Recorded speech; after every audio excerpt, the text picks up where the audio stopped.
7. प्रश्न क्रमांक 23,102. छापल्याप्रमाणे. अध्यक्ष महोदय, या ठिकाणी मी जे प्रश्न विचारले होते दूध संघाच्या संदर्भात, दूध उत्पादक शेतकऱ्यांच्या संदर्भात, त्या संदर्भात या ठिकाणी आपण उत्तर बरोबर दिलं. 3, 4, 5 याच्यामध्ये हे प्रश्न विचारले की त्यांचे पैसे मिळाले आणि शेतकऱ्यांना DBTद्वारे सुद्धा त्यांच्या खात्यामध्ये जमा झाले आणि दुधाचे सुद्धा भाव आपण या ठिकाणी 25 रुपयावरून 35 रुपये आणि 38 रुपये केले. त्याबद्दल शासनाचे मी मनापासून अभिनंदन करते. परंतु या ठिकाणी सगळ्यात महत्त्वाचा असा प्रश्न आहे की प्रत्येक जिल्ह्यामध्ये दूध संघाचे भाव वेगवेगळे आहेत आणि त्याच्यामुळे आज आपण बघितलं तर कोल्हापूरचे भाव वेगळे आहेत, त्या ठिकाणी नगरचे भाव वेगळे आहे, नागपूरचे त्या ठिकाणी असणारे रेट हे वेगवेगळे आहे. म्हणून या संदर्भात मला राज्य शासनाला एकच प्रश्न विचारायचे आहे की दूध संघाचे जे प्रत्येक जिल्ह्यातले दूध खरेदीचे भाव वेगवेगळे आहे, या संदर्भात संपूर्ण राज्यात दूध संघाचे खरेदीचे जे दर आहेत त्या संदर्भात एखादं आपण धोरण आखणार का? म्हणजे शेतकऱ्यांना संपूर्ण राज्यात दूध खरेदीचा एकच भाव मिळाला तर शेतकऱ्याला न्याय मिळेल. म्हणून या संदर्भात आपण एखादं धोरण आखणार का? असं कसं चालेल 4 वाजता? अध्यक्ष महोदय, सन्मान्य सदस्यांनी जे प्रश्न विचारले होते की यामध्ये आम्ही ऑलरेडी उत्तर दिलं की 3 वर्षात कुठल्याही प्रकारचा पशुखाद्यामध्ये वाढ झालेली नाही आहे आणि जसं जे ब्रँडेड जे होते सोनाई, हिरा या सगळ्यांचं उत्तर दिलेलं आहे. माझ्या मते जर त्याच्यावर तुम्ही सॅटिस्फाईड असाल तर त्याच्यावर काही खुलासा द्यायची गरज आहे का? माझ्या मते नाही आहे. तो ऑलरेडी उत्तर आम्ही दिलेलं आहे. बाकी जो तुम्ही आता पैशाचं आम्ही जे अनुदान होतं ते पण जवळजवळ 98 म्हणजे 99% सगळ्यांचं झालेलं आहे. फक्त 0.5% जे आहे ते ज्यांचे अकाउंट व्हेरीफाय झालेले नाहीत किंवा ज्यांच्यात त्याच्यात उरलेले आहेत. आता जो भावाचा विषय आपण केला, काय वेगळ्या वेगळ्या जिल्ह्यामध्ये वेगळ्या वेगळ्या दूध संघ आहेत आणि त्या दूध संघाच्या माध्यमातून ते दूध संघ त्या हिशोबाने आता जसं आज इकडे आपले यांचे गोकुल आहे, वारणा आहे, अशा ज्या वेगळ्या वेगळ्या दूध आहेत त्या जिल्ह्याच्या संघाला पावर आहे आणि ते दूध संघच तिकडचा त्यांचा भाव ठरवतात. तो पूर्वी शासन ठरवत होतं, पण आता आपण मुभा त्या जिल्ह्याच्या दूध संघाला पण दिलेली आहे आणि तो त्यांचा भाव ठरवतात. त्याच्यामुळे तो शासन भाव ठरवू शकत नाही याच्यामध्ये. चला पुढे घेऊया आपण. बोला. अध्यक्ष महाराज, मान्य मंत्री महोदयांनी सांगितलं की कोणत्याही खाद्याच्यात वाढ झाली नाही. नोव्हेंबरमध्ये ढेपीचे भाव होते 30 रुपये आणि आता आहे 41 रुपये. आणि एखादी म्हैस आणि गाय जनली तर 6 महिने सारखं देते. 10 लिटर असलं तर सकाळी 5 देते, संध्याकाळी 5 देते. नंतर 6 महिन्यानंतर ते कमी कमी होते, मग एक टाईम येते.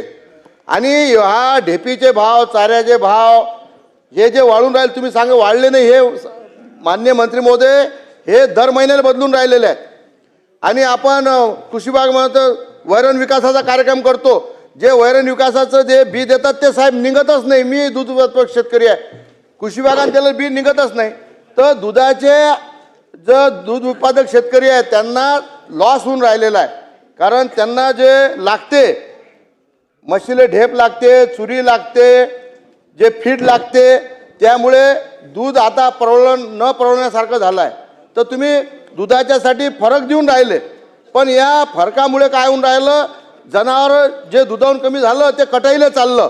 आणि आपल्या महाराष्ट्रातनी सगळे जनावरं हरियाणा, गुजरात, राजस्थान, उत्तर प्रदेश, मध्य प्रदेश इथून येऊन राहिले. म्हणजे चांगल्या प्रतीचे जनावरं आणले, 6 महिने दूध काढलं आणि मग परवडत नाही म्हणून ते कसाबाच्या घरी चालले, कटाईवर चालले. म्हणजे चांगल्या जनावर कटाईवर चालल्यामुळे चांगले जनावर बी तयार होऊन नाही राहिले. तर माझी विनंती आहे, या सन्मान्य सुलभाताईने चांगला प्रश्न मांडला आहे दूध शेतकऱ्यासाठी.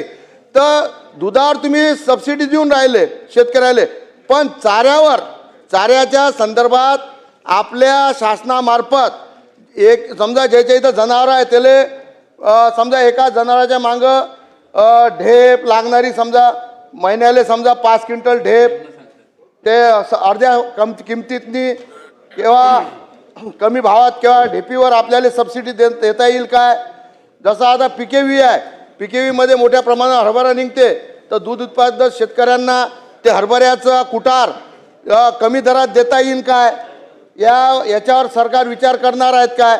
आणि दूध उत्पादक शेतकऱ्यांना आता जे छोटे छोटे घरी 2-2, 3-3 गाई म्हशी गाई ठेवतात त्यांना हे भेटत नाही. कारण त्याचं दूध जे आहे हा संकलन करणारा घेऊन घेते आणि तो विकते डेअरीवाल्याले, संस्थेवाल्याले.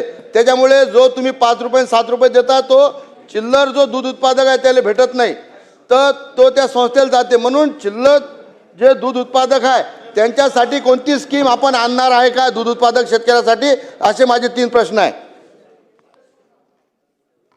अध्यक्ष महोदय, सन्मान्य सदस्यांनी जो प्रश्न विचारला त्याच्यात मी अगोदरच सांगितलं की कुठल्याही प्रकारचं चारा किंवा हिरवा चारा असो किंवा सुका चारा असो, या सगळ्या याच्यामध्ये कुठल्याही प्रकारचा भाव वाढलेला नाही. जर आज आपण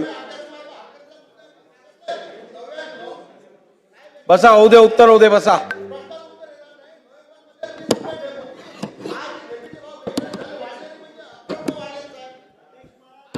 ठीक आहे, उत्तर होऊ द्या. माझं उत्तर ऐकून घ्या, त्याच्यानंतर तुम्ही बोला. माझं उत्तर ऐकून घ्या. माझ्याकडे कंपॅरेटिव्ह स्टेटमेंट आहे साहेब, मागच्या 3 वर्षाचं स्टेटमेंट ठीक आहे. आहे, पटलावर मांडला तुम्ही, मी- मी देतो त्यांच्याकडे.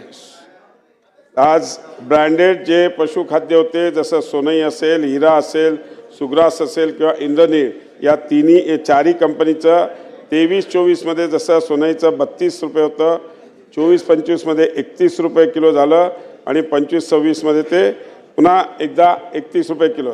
त्याचप्रमाणे हिराचं पण 31 रुपये होतं, नंतर 24 मध्ये 28 रुपये झालं, आता 25-26 मध्ये पण 31 रुपयेच आहे. सुग्रासचं पण 31 रुपये होतं 23-24 मध्ये, नंतर 30 रुपये झालं, आताही परत 30 रुपयेच आहे. इंद्रनीलचं 30 रुपये होतं, 30 रुपये कंटिन्युअस 3 वर्षाचा हा हे आहे. त्याच पद्धतीने चाराचा पण जो विषय आहे तो हिरवा चारा 2700 रुपये मेट्रिक टन होता, आज 2500 रुपये आहे. त्याच पद्धतीने सुका कडबा हा 10,000 रुपये मेट्रिक टन होता, तो आज 9,500 आहे. आणि तसंच मुरघास पण हा 8,000 होता, तो 7,500 कंटिन्युअस असा हा रेटमध्ये खूप काही वाढ झालेली नाही आहे. आणि चाऱ्याची सबसिडी देणे किंवा त्याबाबतचं पशुसंवर्धन विभागातर्फे आपण त्यांच्याशी चर्चा करून तो निर्णय घेऊया, कारण की तो विषय चाऱ्याला जो काही असतो ती सबसिडी जी द्यायची असेल तो पशुसंवर्धन विभागाशी आम्ही चर्चा करून त्याच्यात नक्कीच हे म्हणजे मार्ग काढू. आणि बाकी जसं योजनेच्या संदर्भात कृषी विभागाशी पण आम्ही माननीय हरीशजीने सांगितलेला जो विषय आहे तो ठेपवर दर मार्केट हे असेल, त्याच्यात पण कृषी विभागाशी, या दोन्ही विभागाशी एक कॉमन बैठक घेऊन त्यामध्ये आम्ही निर्णय देऊ. बाबासाहेब देशमुखजी बोला. मला बोलण्याची संधी दिल्याबद्दल मी आपला आभार मानतो. अध्यक्ष महाराज, पुढे जाऊ आता. आता मंत्री महोदयांनी खूप चांगलं उत्तर दिले, पण पावसाळ्यामध्ये आणि हिवाळ्यामध्ये हिरवा चारा जे काही मका असेल किंवा घास गवत असेल ह्याची किंमत वेगळी असते. आणि उन्हाळ्यामध्ये पाणी कमी आल्यानंतर शेतकऱ्यांनी पिकवलेल्या त्या मकेचं आणि घास गवत जर त्या दूध उत्पादक शेतकऱ्याला विकत घ्यायचं असेल तर या चाऱ्यामध्ये दरामध्ये तफावत असते. तर माझी आपल्या माध्यमातून शासनाला विनंती आहे की जे 5 रुपये आणि 7 रुपयेचं अनुदान शासनाने यापूर्वी दिलं, हे अनुदान सतत भविष्य काळात देत राहावं, एवढी आपल्या माध्यमातून शासनाला विनंती आहे. अध्यक्ष महोदय, आपण पूर्वी 2024-25 मध्ये आपण हे अनुदान दिलं होतं आणि 5 रुपये आणि 7 रुपये दोन्ही अनुदानचे आपण जवळजवळ आपण 1582 कोटी रुपये अनुदान हे आपण मागे दिलेले आहे. मी सांगितलं तसं जवळजवळ 99.5% आपण अनुदान हे पूर्ण कंप्लीट केलेलं आहे. ते आपण त्यापुरता त्या पिरियडपुरताच तेव्हा ते अनुदान दिलं होतं 5 रुपये आणि 7 रुपयाचं. तो पिरियड संपलेला आहे. तो काळ संपलेला असल्यामुळे नवीन जर करायचं असेल ते पॉलिसी आपल्याला करावं लागेल आणि नक्कीच चर्चा करून त्याच्यावर मंत्रिमंडळामध्ये चर्चा करून त्याच्यात निर्णय घेण्यात येईल.